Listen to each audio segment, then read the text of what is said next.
यादव का करारा हमला।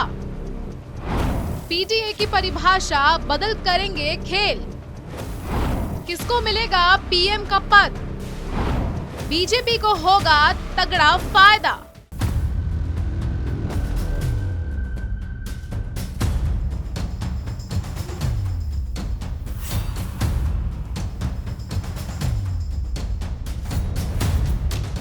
नमस्कार, आप देख रहे हैं कैपिटल टीवी की स्पेशल स्टोरी और मैं हूं आपके साथ राजप्रीत कौर।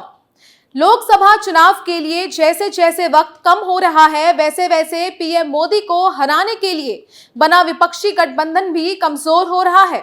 ऐसा हम नहीं बल्कि खुद अखिलेश यादव इशारा कर रहे हैं। विपक्षी गठबंधन में लगातार फूट की खबरें आने के बाद एक बार फिर से अखिलेश यादव ने ऐसा सबूत दे दिया है जो विपक्षी गठबंधन के लिए खतरनाक साबित हो सकता है।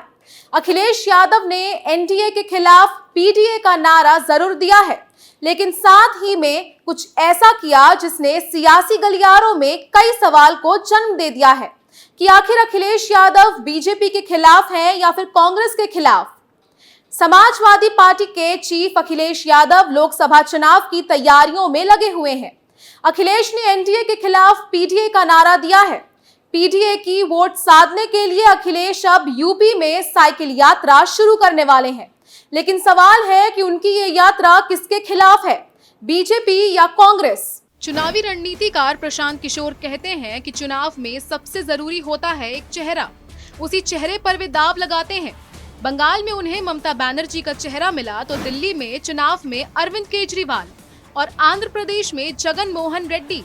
बिहार के चुनाव में प्रशांत किशोर ने नीतीश कुमार और लालू यादव के चेहरे के दम पर अपनी रणनीति बनाई।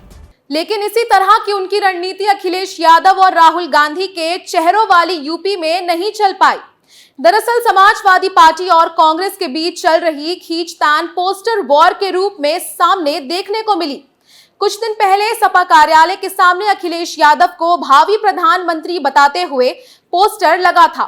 इसके बाद गुरुवार को प्रदेश कांग्रेस कार्यालय के सामने राहुल गांधी के भावी पीएम और अजय राय के 2027 में सीएम का दाव करने वाला पोस्टर लगाया गया था।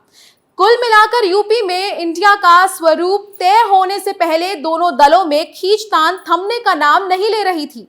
अब अखिलेश यादव फिर राहुल गांधी के साथ है। वादा और इरादा अगला लोकसभा चुनाव साथ लड़ने का है, लेकिन राहुल गांधी राज्यों के विधानसभा चुनाव में व्यस्त हैं। उसी समय अखिलेश यादव दूसरी तरह की योजना पर काम कर रहे हैं। जैसा उन्होंने कहा था कि एमपी का बदला हम यूपी से लेंगे, अब अखिलेश यादव उसी बदले की तैयारी में है। एमपी के विधानसभा चुनाव में समाजवादी पार्टी और कांग्रेस में सीटों का बंटवारा नहीं हो पाया।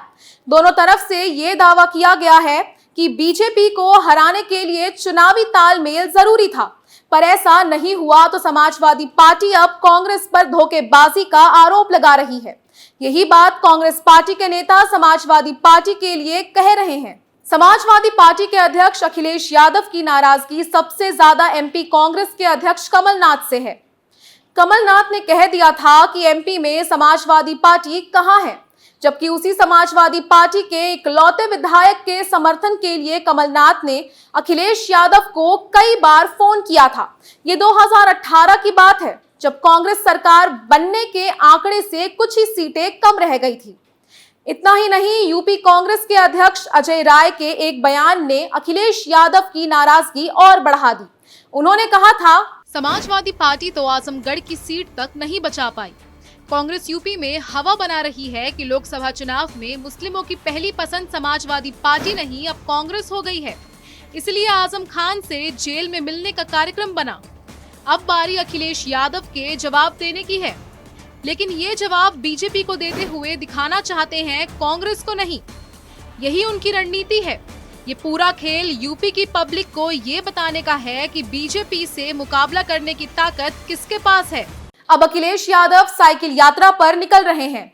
बहुत दिनों से उन्हें साइकिल की सवारी करते नहीं देखा गया है। इस यात्रा का नाम दिया गया है समाजवादी पीडीए यात्रा। अखिलेश यादव ने एनडीए के खिलाफ पीडीए का नारा दिया है, मतलब पिछड़े, दलित और मुस्लिम। पीडीए के इसी दलित और मुस्लिम वोट बैंक पर कांग्रेस की भी नजर है। अब तक अपने रथ रूपी बस से यात्रा कर रहे अखिलेश यादव को अब साइकिल पर आना पड़ रहा है। वे अपनी सियासी जमीन का 1 इंच भी कांग्रेस को देने को तैयार नहीं है। इस साइकिल यात्रा का रूट मैप इस तरह से बनाया गया है कि हर तरफ उनका कामकाज दिखे। पूर्वांचल एक्सप्रेस से शुरू होकर ये यात्रा जनेश्वर मिश्रा पार्क पर खत्म होगी। इस यात्रा के दौरान वे स्टेडियम, कैंसर अस्पताल, पुलिस हेडक्वार्टर और अमूल प्लांट से होकर गुजरेंगे। अखिलेश सरकार के दौरान ही इन सब पर काम शुरू हुआ था। उनका फोकस सामाजिक समीकरण पर भी है और उनके मुख्यमंत्री रहते हुए कामकाज की मार्केटिंग पर भी। ये बात अलग है कि 2017 के विधानसभा चुनाव में उनके काम बोलता है वाला कैंपेन पर बीजेपी की शमशान और कब्रिस्तान वाला एजेंडा भारी पड़ गया था। आपको बता दें कि आज पार्टी की पीडीए यात्रा शुरू हुई, जिसमें सपा के राष्ट्रीय अध्यक्ष अखिलेश यादव भी शामिल हुए। इस यात्रा से पहले अखिलेश यादव ने एक प्रेस वार्ता की। इस प्रेस वार्ता में अखिलेश यादव ने ऐसा बयान दिया जिससे भारतीय जनता पार्टी की मुश्किलें बढ़ना तय माना जा रहा है। प्रेस वार्ता के दौरान अखिलेश यादव से पीडीए को लेकर सवाल किया गया। इसके जवाब में यूपी के पूर्व सीएम ने कहा, ए फॉर अगड़ा भी है। क्या पिछड़ा ही ऐसा स्टेडियम बना सकता है? जिसने स्टेडियम बनवाया वो अगड़ा है और जो स्टेडियम में तस्वीर खिंचवा रहे हैं वो पिछड़े हैं। अखिलेश ने कहा कि पीडीए यात्रा में सब शामिल है, कोई ऐसा नहीं जो अलग हो रहा हो। जहां हम पिछड़े, दलित, अल्पसंख्यक, मुस्लिम भाई की बात कर रहे हैं, वहीं पीडीए आधी आबादी और अगड़े समाज की भी बात कर रहे हैं। बता दें कि बीते कुछ महीनों से अखिलेश यादव आगामी लोकसभा चुनाव में बहुजन समाज पार्टी और कांग्रेस के वोट बैंक माने जाने वाले वर्गों को एकजुट करने के लिए पिछड़ा, दलित और अल्पसंख्यकों को साथ लाने में जुट गए थे। माना जाता है कि यूपी में अगड़ों की बड़ी संख्या भारतीय जनता पार्टी को वोट करती है। ऐसे में अब पीडीए की अखिलेश की नई परिभाषा से बीजेपी की परेशानी बढ़ सकती है। सपा ने पीडीए की नई परिभाषा ऐसे वक्त में दी है जब एक और बीजेपी अपने वोटों को सहेजने में लगी हुई है, तो वहीं बसपा भी वोट बैंक में सेंध लगाने से बचने की कोशिश में है। पीडीए यात्रा शुरू होने से पहले अखिलेश यादव के इस बयान पर कई राजनीतिक मायने निकाले जा रहे हैं। फिलहाल के लिए स्पेशल स्टोरी में बस इतना ही। बाकी खबरों के लिए देखते रहिए कैपिटल टीवी उत्तर प्रदेश।